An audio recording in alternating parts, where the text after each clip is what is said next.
This is Sheets, and instead of calling this MLB Friday Final Thoughts, you're going to change this to NASCAR Cup Series Builds with Sheets. And then I'm going to put with Sheets in parentheses, unfortunately. Okay. There we go.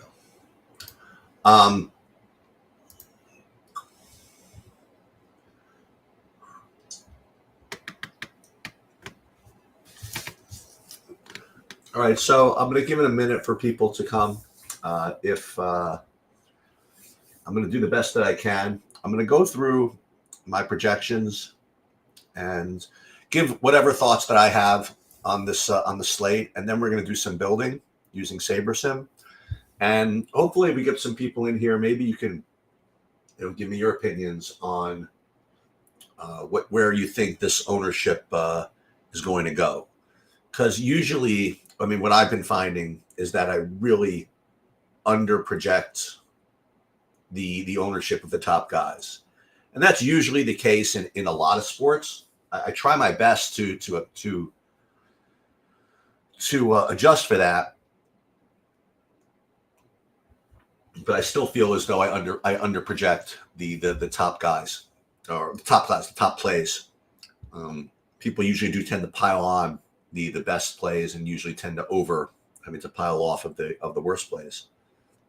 So I'm trying to improve, trying to do a little bit better as far as that goes. Let me share my screen here.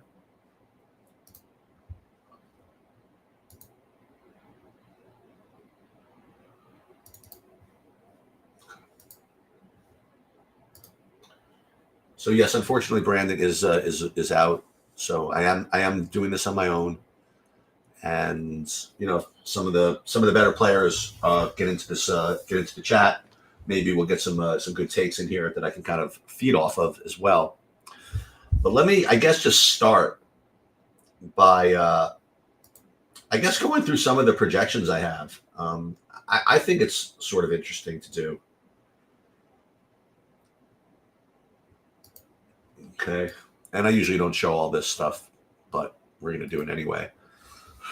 So the way I have them ranked is by this Sheets value score thing, whatever. And the first thing I like to look at is if there's a big difference between these. And usually, actually, in NASCAR, there's it's not as smooth as this. I'm judging my own numbers, right? So I'm just kind of used to this scale, and all I will tell you is that usually it's a little more skewed. Like usually you have like a top 2 or 3 guys up around 180 or 200, and then a big drop. When I see this kind of more of a smooth distribution in the Sheets value score, it leads me to suspect that you can get a little bit more different than usual.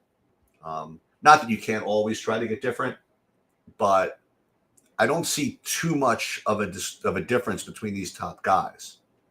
The other thing is that I kept the grid on the right side here, and all these guys, well, maybe not Truex, but maybe they're all sort of in the top grid.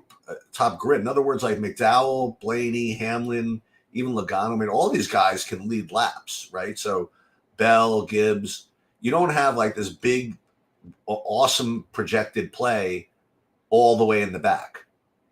Not to say you shouldn't play them, but again, usually the way the ownership kind of spreads around is they'll have a ton of ownership of some good place differential play, and it'll be kind of listed up here. But now you don't really have that. So, and this is pretty much, I don't want to say chalk, but this is pretty much around the industry. Logano, Blaney, Hamlin, thanks, Kanab, Bell, McDowell. So nothing here in these top rated guys is particularly earth shattering. So it's not like this is like a big, huge take that these are the top guys. I'm sure if you poll the industry, this is where you're going to get the majority of the top guys, 30. And that's why, again, maybe this is going to be the week where this kind of ownership holds, where you don't get one guy at like 52%. Okay. But I guess I would throw this out there to you guys, like if you had to pick like one of these guys, they're all about, between 30 and 35% owned, like this top group here. Which one would you think is going to be the 45% guy? If there is one, there usually is. And it's kind of hard to tell sometimes who that's going to be. But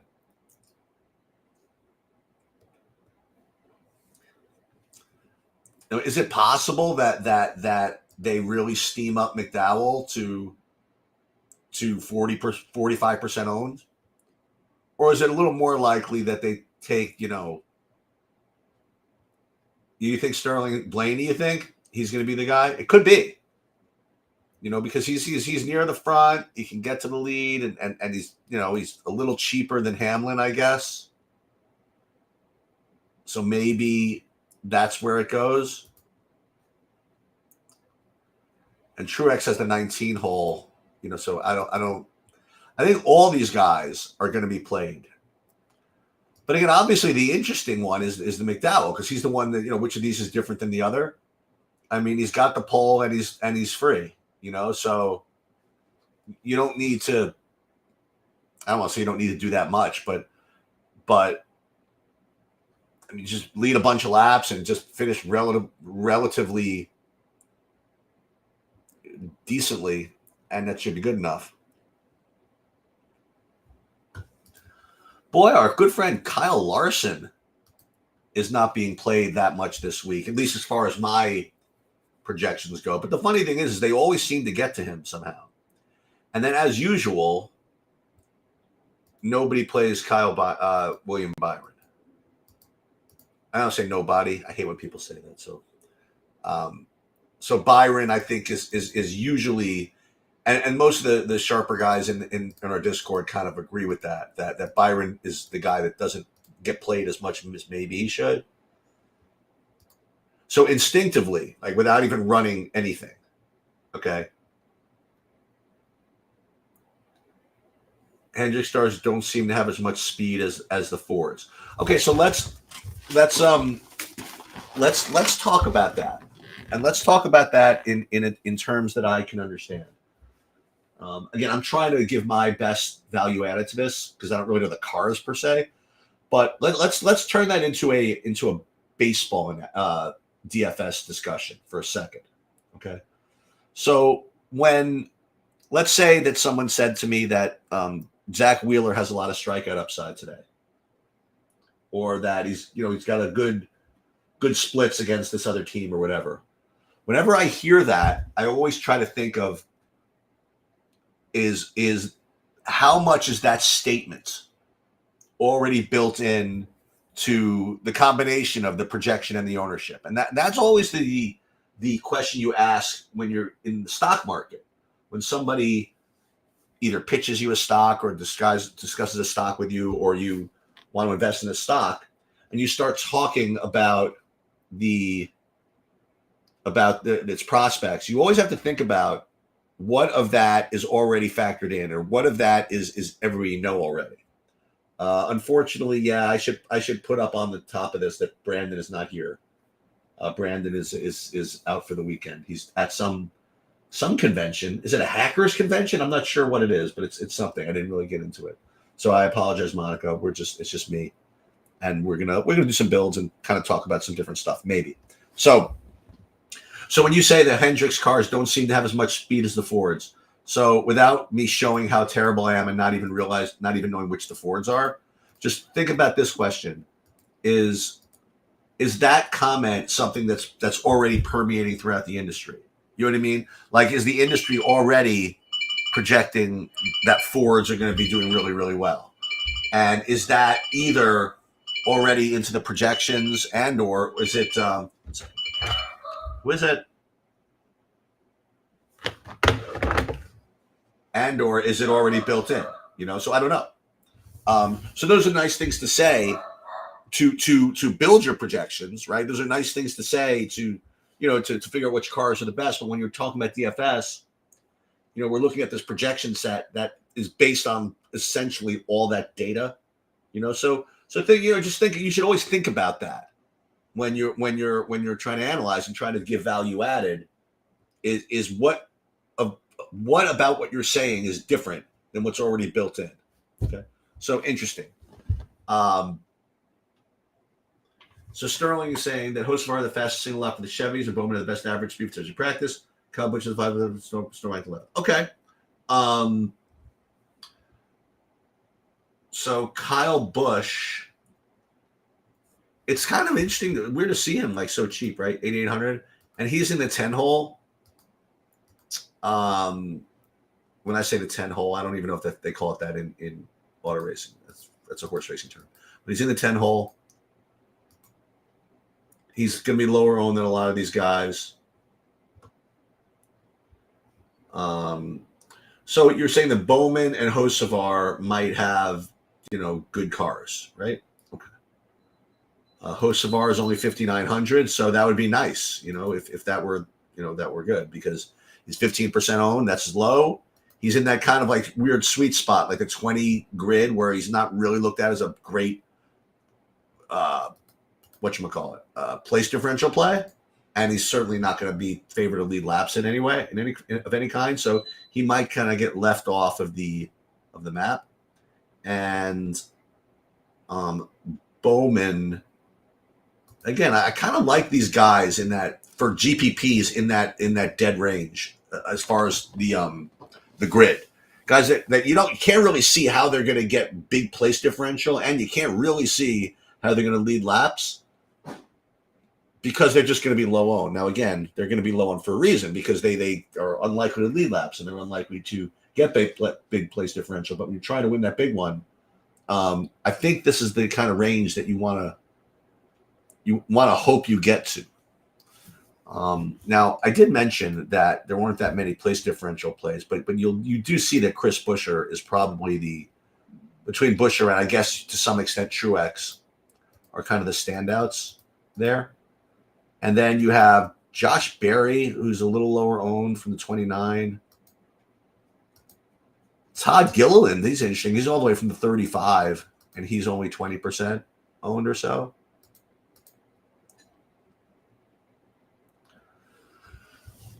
So what I want to do is I want to make builds. I'm going to use SaberSim, and then I just kind of ask this question a lot, is are you supposed to do rules outside of just the SaberSim builds? Because when it comes to NASCAR, the Sims, I think, do an extremely poor job of, I want to say, negative correlation. How am I describing this?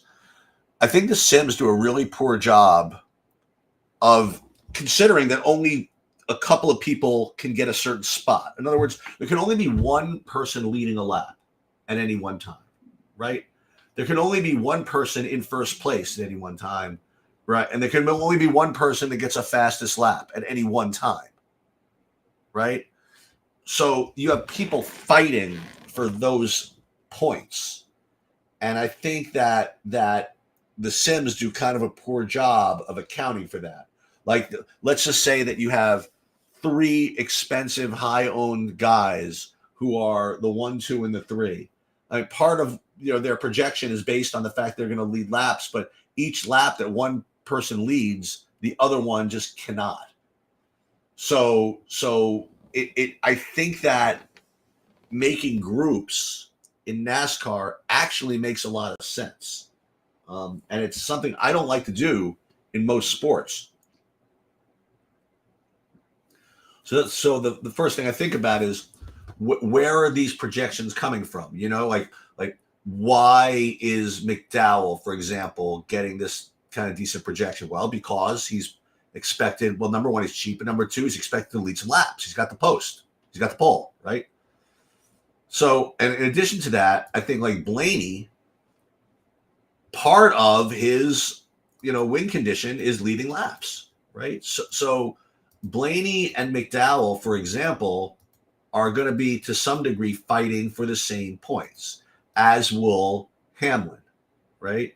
Because Hamlin, if he just doesn't lead any laps and ends up winning the race, I don't think that's good enough at 11-2. I mean, he's got to probably lead some laps.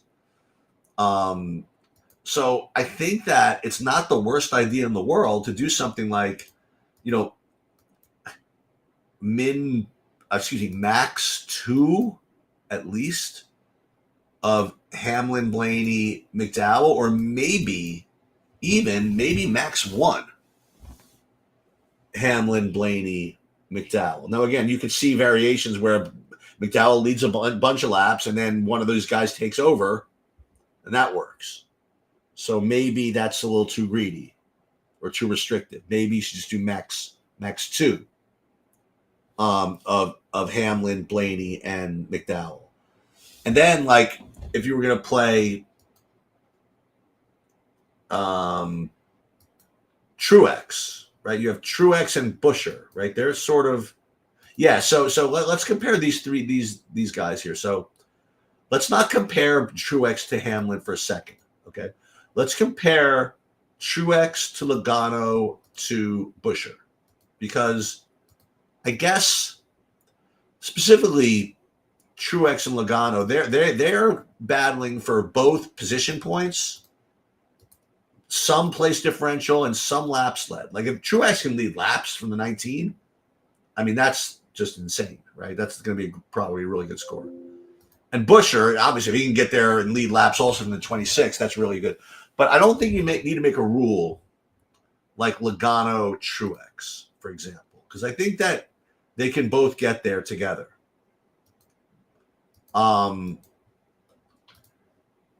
Now, Bell is an interesting case because Bell, again, like I think for him to get there, remember from the 4-hole, he's got no place differential. He's got to either lead laps or finish in the top 2 or 3 or whatever, or both, right?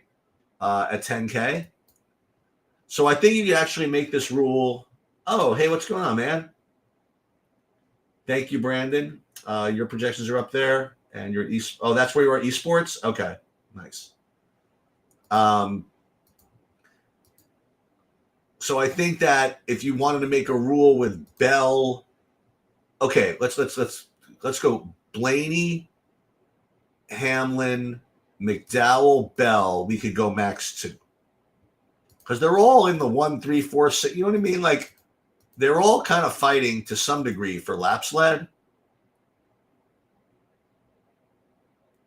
And then if you want the real low owned pivot off of all that, you play like something like Tyler Reddick, right? Because he's the 5. He's got the 5, and God forbid he gets the lead over any of these guys and leads a bunch of laps and finishes strong.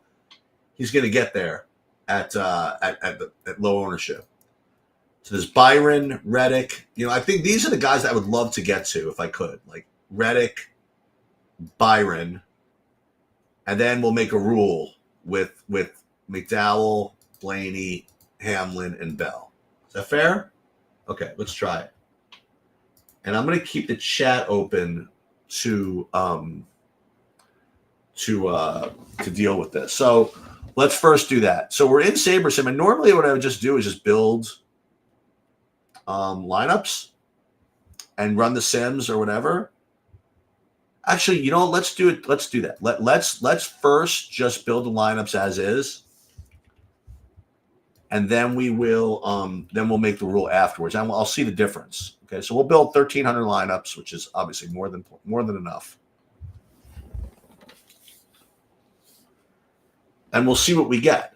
Again, I was hypothesizing that all these guys were going to be very close to the same ownership. But let's just see what happens when we actually run builds with my projections, what we actually get. And again, I think that the line construction piece related to NASCAR is very poor for all the optimizers and even SaberSim, because I don't think it really simulates properly the thing I talked about, that like you can't have 3 people in the same spot, like for example. Okay, so let's see what we would get if we just ran it without doing sims at all. We'd be getting a whole bunch of let's look at the exposure here. McDowell, Logano, Truex, Chastain. Wow, that's an interesting one. I didn't even think of that one. And Busch. Well, this is pretty interesting, right? I didn't think of Chastain as really being a main guy here, but it looks as though we're getting to this. Okay. Not getting too much Byron, whatever it is. Okay. So a question is, do we run the contest sims first or do we do the rules first? But so let's just take a look again at what we have. So I would say 64% McDowell, and then 40% Logano, 40% Truex. Again, I don't. This all seems good. Yeah, Dakota, you could look up there and you can see where Cruz is.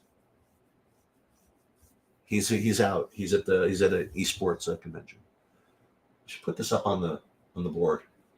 So that's the and if you want to see the driver by driver stuff, you could rewind to the beginning of this stuff. So this is what a build would look like before we applied the contest sims. You know what? Because I'm here, let's do the contest sims and see what the difference would be. So what we're going to do is we're going to use the ownership, Saber Sims ownership for this. Just to give an example.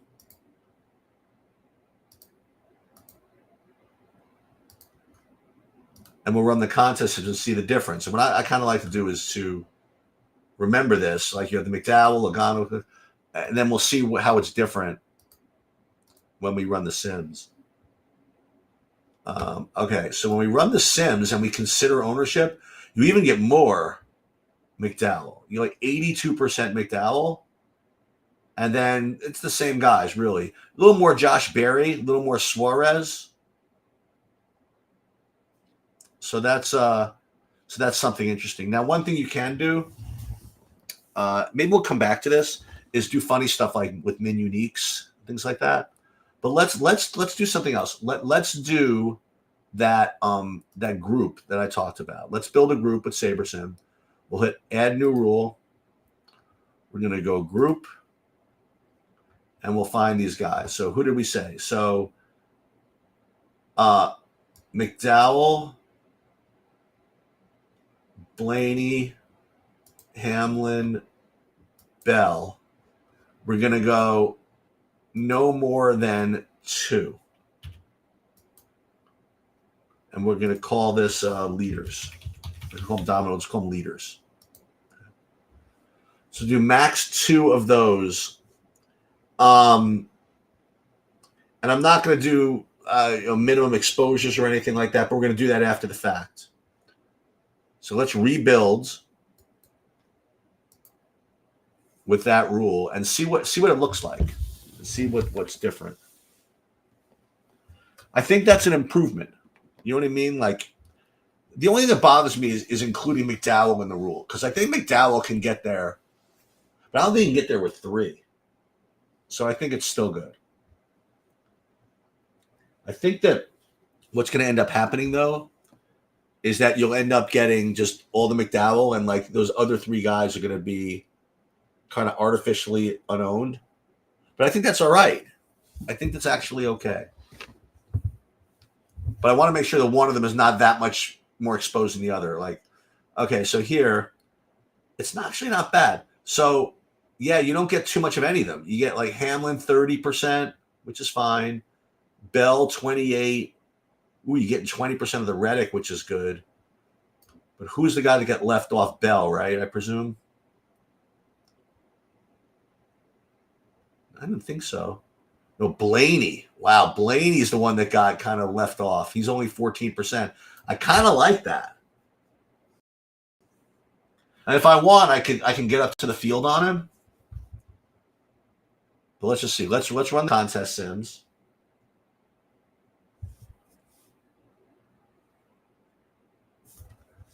And then let's see how this works.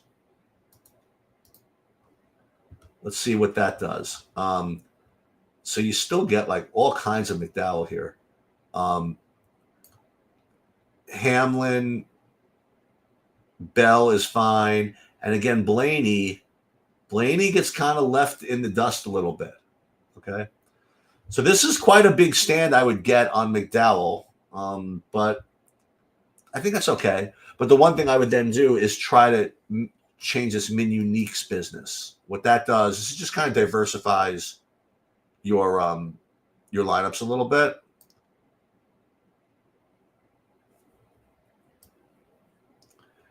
Now, the other thing you might consider is I did maxed 2.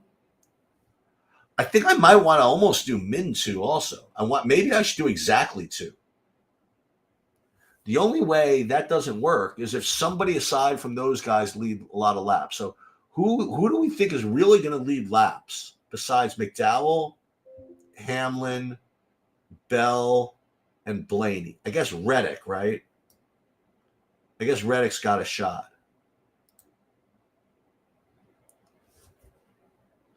But let's see. Let's, instead of this,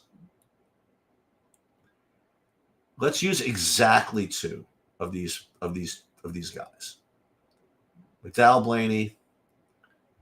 But I think I want to add Reddick into this mix just in case. Okay. We use exactly 2 of these. We'll save rule. And then we will run again, rebuild, and see what we get.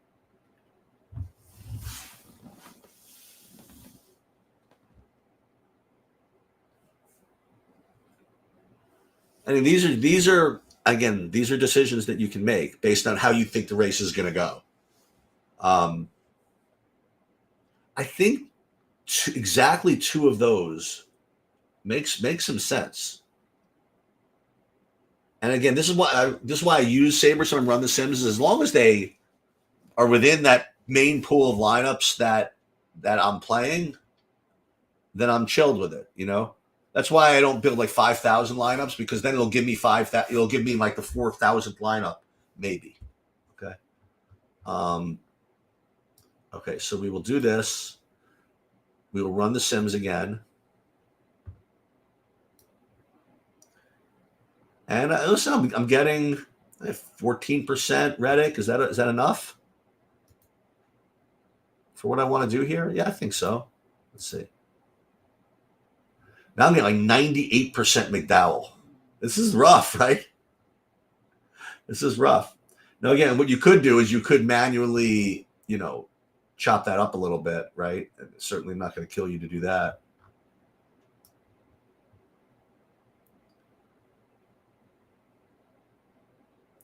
So again, you're getting your Hamlin, your Blaney, your Bell. Still not getting Reddick, and I don't know why I'm just so insistent on this. Just because he's going to be so low owned, that I think I'm going to try this. So let's screw around, okay? And this is really just getting off of the Sabre Sim weeds. Let's go max 60% of McDowell, and we'll go minimum 20 of Reddick, and we'll keep these rules the same. And I think that's actually the best compromise.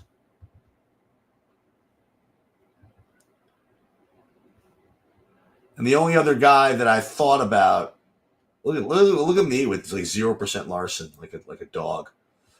Byron, I mentioned him. So let's get a little bit more of Byron, just because again.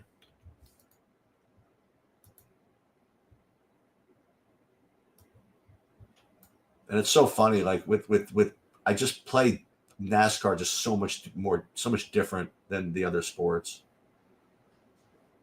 But okay, so that should be good. So we're just going to go save this into here. And then with I think I'm going to get rid of the groups for the wind tunnel. Actually, I don't have to. I can keep that.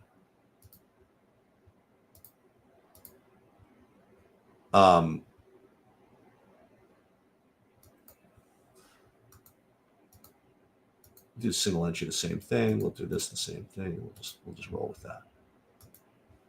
And then we'll save these.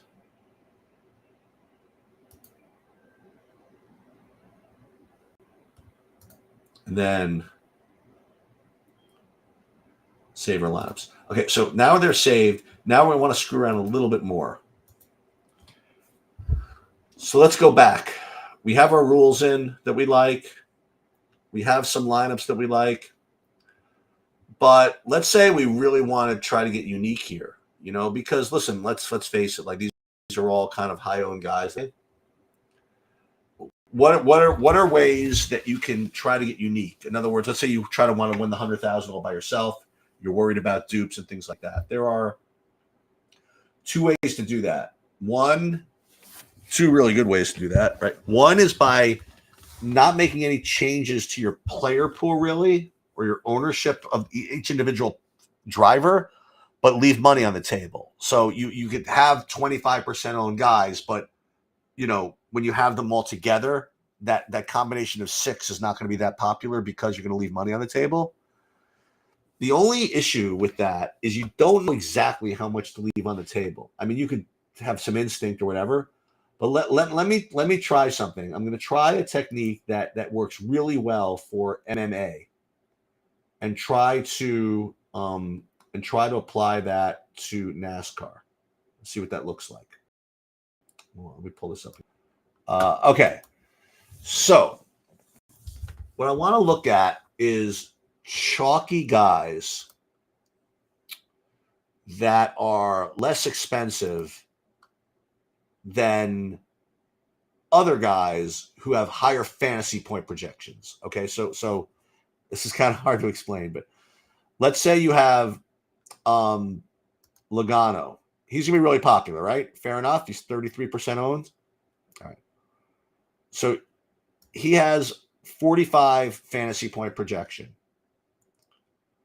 and he's 9,300. So who is a little bit higher than him,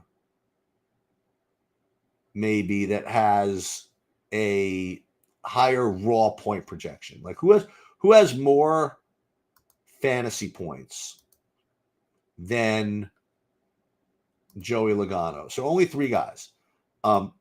Truex, Blaney, and Hamlin. So here's the question I have for you. So if you ran an optimizer and you have 2 slots left, okay? One is Logano and one is Truex, and there was 10,500 left to allocate. Who would the optimizer play? Truex, right? Makes perfect sense. So what I'm going to suggest as a possibility is, in your Logano lineups, or at least some of them, leave 1,200 on the table, okay? Because then what happens is that if in fact Logano smashes, right, your Logano lineups that leave 1,200 on the table are going to be a little bit more unique, because all the optimizers out there, when there's 10,500 left, they're going to play Truex and not Logano. So in those lineups that leave 1,200 on the table, you can get a lot of upside. A lot of uniqueness out of Logano. What's another example? Okay, here's one. And I was just talking about how I liked, Tyler Reddick, but whatever. You have Kyle Busch, who has almost as good of a projection as say Byron, right? Okay, so let's say you like Kyle Busch here, right? You don't even need to be that unique with him because he's 23% only already. But think about this. If you play him and you leave 900 on the table, okay? Or better yet, you leave like 1,400 on the table. All the Kyle Busch lineups that have 10,200 left, with Busch still to be played, if Byron's available, the optimizer is going to get to Byron, okay? And yes, there's a reason why he's going to get to Byron, because he's highly projected. But if you have a guy that you think has upside, right? And you think is one of those guys that's boom or bust or whatever it is, you should probably play him and leave the money on the table that would allow you to get to that next guy up. Okay.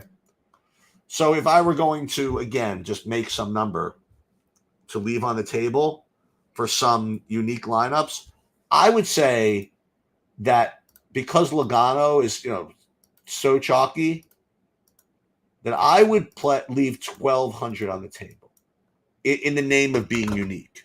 And to show you again what that would look like, it probably is. I wonder if there's 1,200 left on the table in this 1,000 set. You want to try it? Want to see? Want to see if it's even there? Let's see. Add filter. Let's see.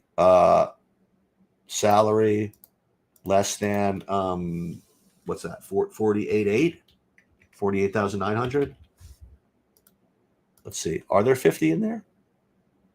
Yeah. So you can get to lineups that leave 48,800, that leave 1,200 on the table. In a way to get unique. Okay, and that's I honestly have never really applied that to NASCAR, but I don't think it's the worst idea in the world if you're afraid of dupes and if you're afraid that you're too chalky. But again, if you believe, like I believe, that the ownership's going to be a little more spread out this week, maybe this is not the week to do that. But if you wanted to do it, this is what it would look like. You'd leave probably 1,200 on the table, and you'd still get to the Logano. But now the Logano lineups are going to be a little more unique. As a matter of fact, maybe I'll play an extra couple lineups just for funsies and do that. So this is what we're going to do. We're going to put these in here, and we're going to just save these into the favorites, just so I have them. Okay, let's save these into favorites.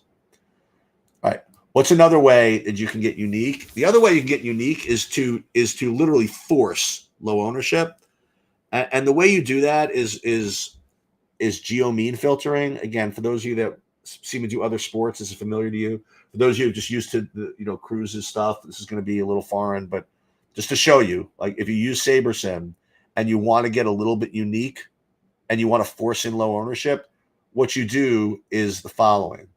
First, you have to see how many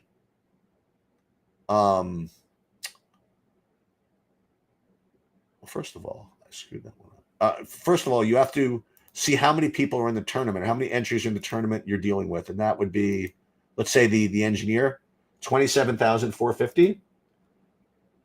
And then you have to figure out what geo-mean you need. So you would type in this spreadsheet, which is available on TrueDFS, 20,000 was 27,450, 27,450. So many lineups. There's 6 players in a lineup, and let's say you want to restrict the dupes to, let's say, 5 dupes, something like that. So your geo-mean that you're looking for is 23.8. So what you would do is go into SaberSim. You have the 5,000 lineups to choose from, right? And then you would filter, add filter, geo-mean less than 23.8. And so now you're getting 25 very low owned lineups. Okay. And you still have those same groups. Okay. But that's just kind of what you're getting. And just for fun, again, I'll save these to my favorites as well. Maybe I will add these. Maybe I will add these.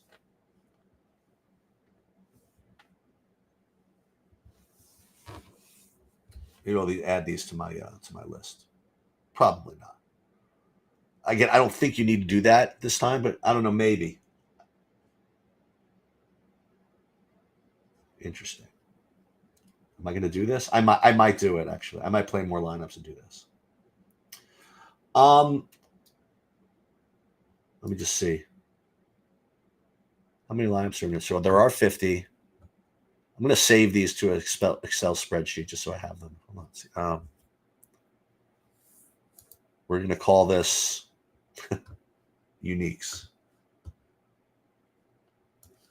And again, for those of you that don't know what I'm doing, I'm uploading lineups to DraftKings so I have them.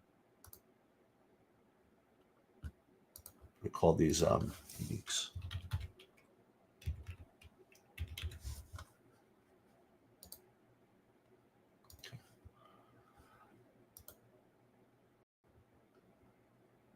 I have here 200. And then what I would do is just add those to my list. Okay. I think that I'm done. I don't know what else to add here, except to say that I will be I'm going to try to update ownership a little bit later, but I can't promise I can do that. If I do, great. If not, I apologize. And again, this is a different type of breakdown. As Brandon wasn't here, I figured this would be better than nothing. That's about all I have.